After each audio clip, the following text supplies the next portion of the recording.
नमस्कार मित्रमैत्रिणींनो, श्री स्वामी समर्थ. जय जय स्वामी समर्थ.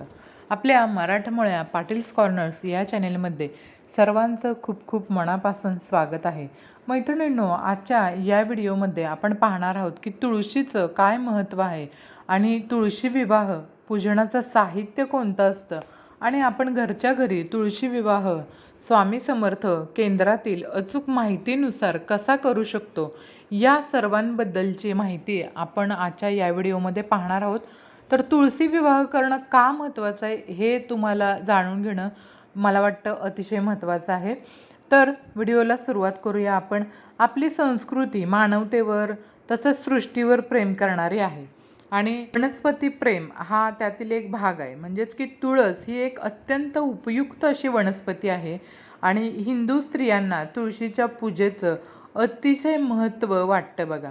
तर तुळस आरोग्यदारी तसंच औषधी वनस्पती आहे आणि दारात तुळशी वृंदावन असणं ही हिंदू घर असल्याची महत्त्वाची खूण आपण मानतो बघा.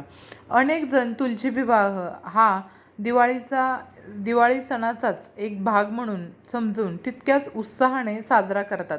पण काही लोक तुळशी विवाह साजरा करत नाही. तर आजचा हा व्हिडिओ पाहिल्यानंतर तुम्ही नक्कीच तुळशी विवाह साजरा कराल.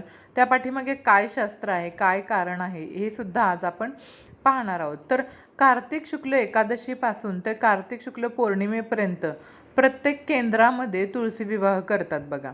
तर यावेळेस विवाहातील सर्व विधी केले जातात.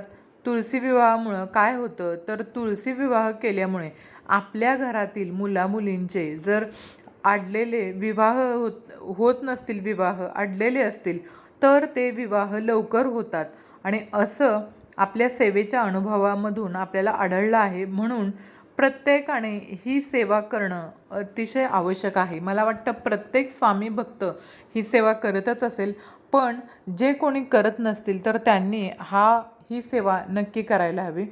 तुळस ही बहुगुण आणि अत्यंत प्रभावी औषधी वनस्पती आहे. म्हणून तिचं नातं आपल्या पितरांशी, देवांशी आणि मानवाशी जोडून दिलेलं आहे बघा. तुळस भगवान विष्णूंना अत्यंत प्रिय आहे. म्हणून पूजेच्या वेळेला भगवान विष्णूंच्या चरणावरती वाहिलेली तुळस आपण नैवेद्यावर ठेवणं म्हणजे देवांना तो नैवेद्य समर्पण करणं असं होतं बघा. तुळशीशिवाय दररोजची आपली पूजा पूर्ण होत नाही. म्हणून दररोज भगवान विष्णूंना, श्रीकृष्णांना तुळशीचं एक पान व्हायचं, तुळशीला प्रदक्षिणा घालायची. कारण स्त्रियांच्या विवाह मनोकामना यामुळं पूर्ण होतात. तसंच मृत व्यक्तीच्या मुखात आपण गंगाजलाप्रमाणे तुळशीचं पानसुद्धा ठेवतो बघा. म्हणून तुळशीला मानवी जीवनामध्ये अत्यंत महत्त्वाचं असं स्थान आहे.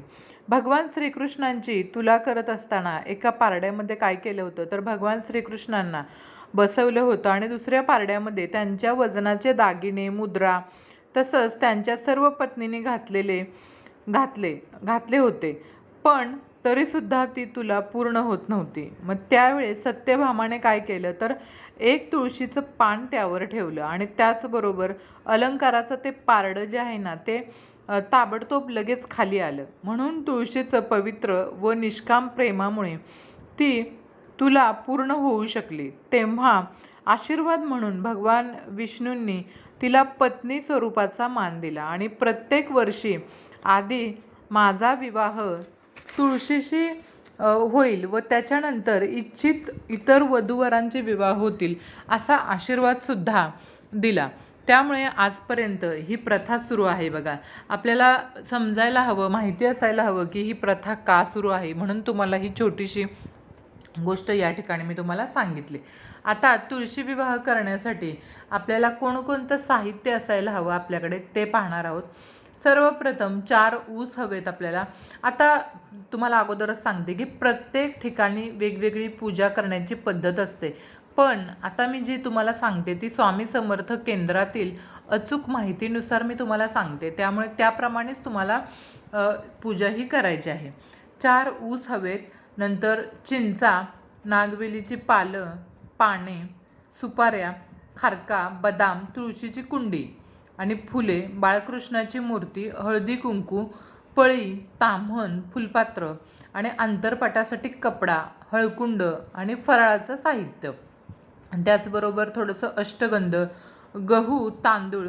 आणि तांदूळ काय करायचे आपण अक्षदासाठी रंगीत तांदूळ आपण जसं लग्नामध्ये वापरतो तसे रंगीत तांदूळ घ्यायचे आणि जानवे जोड लाह्या आणि तूप या गोष्टी आपल्याला हव्या आहेत. तसंच तुळशीच्या सौभाग्य अलंकारामध्ये काय काय येतं बघा, तर मणी, मंगळसूत्र, जोडवे, हिरव्या बांगड्या, करंडा, फणी, नवीन वस्त्राचा तुकडा, एक वस्त्र म्हणून वधूवरांना हार, घंटा आणि सप्तपदीसाठी हवन सामुग्री समिधा.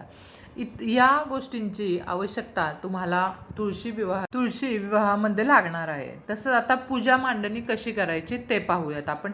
सर्वप्रथम काय करायचं बघा, जर तुमच्याकडे तुळशीची कुंडी असेल तर तुम्ही काय करायचं, तुळशीभोवती रांगोळी काढून घ्यायची. त्या कुंडी असेल, प्रथम तुळशीची कुंडी ही गेरूने रंगवून सुशोभित करायची आणि त्याच्यानंतर तुळशीच्या चारी बाजूला 4 ऊस लावून घ्यायचे, म्हणजेच ऊसाचा मांडव उभा करायचा. तुळशीसमोर पाटावर तांदळाचं स्वस्तिक काढून घ्यायचं आणि त्यावरती बाळकृष्ण ठेवायचे. बाळकृष्णाचं तोंड हे पश्चिमेकडे ठेवायचं बघा. विवाह संस्काराप्रमाणे बाळकृष्ण आणि तुळशीला चढती हळद सर्वप्रथम लावायची. त्याच्यानंतर दोघांची षोडोपचार व पंचोपचार पूजा करायची. म्हणजे काय करायचं, तर स्त्रीसूक्त, पुरुषसूक्त, अभिषेक करायचा. त्याच्यानंतर मंगलाष्टका म्हणण्याआधी पुण्यवचन विधीसुद्धा आपण करायचा आहे. पण हे काही सक्तीचं नाही आहे. जर तुम्हाला शक्य असेल तर तुम्ही करा, जर शक्य नसेल तर तुम्ही स्त्रीसूक्त आणि पुरुषसूक्त याचा फक्त अभिषेक केला तरी चालतो. आता मंगलाष्टका झाल्यानंतर आपण काय करायचं, त्याच्यानंतर आपण दोघांमध्ये अंतरपाठ धरायचा आणि मंगलाष्टका आपण म्हणून घ्यायच्या. उपस्थितांना सगळ्या आपल्या घरातील ज्या ज्या व्यक्ती आहेत त्या सर्वांना आपण अक्षदा वाटायच्या आणि मंगलाष्टका म्हणून घ्यायच्या. तर मंगलाष्टका म्हटल्यानंतर उपवर मुलीने तुळशीच्या वतीने बाळकृष्णाला हार घालायचा आणि उपवर आपला जो मुलगा किंवा मुलगी असेल तर त्यांनी हार घालायचा. जर नसेल तर आपण काय करायचं, तर ती इतर कोण असतील तुमच्या आजूबाजूचे वगैरे तर त्या लोकांना ती संधी द्यायची हार घालण्याची वगैरे. अन्यथा जर तेही नसतील तर आपण घरातील पती पत्नीने सुद्धा केलं तरी सुद्धा चालेल. तर त्याच्यानंतर बाळकृष्णाच्या वतीने तुळशीला आपण मणी, मंगळसूत्र तसंच ओटीचं आणि इतर साहित्य उपवर मुलगा वाहील. जर तो नसेल तर पतीने आपल्या वाहिलं तरी काही हरकत नाही, तरी चालेल. ज्यांना इतकं संपूर्ण विधी वेळेअभावी शक्य नसल्यास फक्त अलंकार समर्पण करायचे तरी चालतात. या आपल्यापैकी बरेच जण हे घरातील लग्न समारंभ जसा साजरा करतात त्याचप्रमाणे घरोघरी तुळशी विवाह समारंभसुद्धा साजरा करतात बघा. उपयुक्तता व सौंदर्य या दृष्टीनं तुळशीला अतिशय महत्त्वाचं स्थान द्यायचं. त्याचबरोबर तिची लागवडसुद्धा आपण करायला हवी. तुळस ही पतिव्रता स्त्रीचं प्रतीक आहे आणि तिच्या निमित्तानं आपण पतिव्रता धर्माचं स्मरण करतो आणि ती पवित्रतेची पूजासुद्धा करतो बघा. तुळस ही थंडी, ताप, खोकला यावर गुणकारी औषध पण मानलं जातं. म्हणून आपण तुळशीची माती आपण थंडावा निर्माण करण्यासाठी सुद्धा वापर करू शकतो. आपल्या जीवनास उपयुक्त असा प्राणवायू, अन्य असे आवश्यक घटक तुळशीद्वारे आपल्याला मिळतात. अशी ही औषधी आणि बहुगुणी वनस्पती आहे. म्हणून आपल्या घरात ठेवण्यात पूर्वजांची दूरदृष्टी दिसून येते बघा. लग्नात तुळस ही वधू आणि बाळकृष्ण हा वर मानला जातो आणि ऊस काय मानला जातो माहिती आहे का तुम्हाला, तर ऊस हा मामा मानला जातो बघा. अशा पद्धतीने तुळशी विवाह तुम्ही घरच्या घरी अतिशय उत्साहाने साजरा करू शकता. तर हा का करावा याचं माहिती तुम्हाला महत्त्व नक्कीच या व्हिडिओमधून समजलं असेल अशी अपेक्षा करते आणि आजचा हा व्हिडिओ इथेच थांबवते. झालेली सेवा स्वामींच्या चरणी अर्पण करते. आणि हा व्हिडिओ जर तुम्हाला आवडला असेल तर नक्की चॅनेलला लाईक आणि सबस्क्राईब करा आणि तुमच्या मित्रमैत्रिणींना सुद्धा हा व्हिडिओ नक्की शेअर करा. भेटूयात पुढच्या व्हिडिओमध्ये. तोपर्यंत धन्यवाद. श्री स्वामी समर्थ.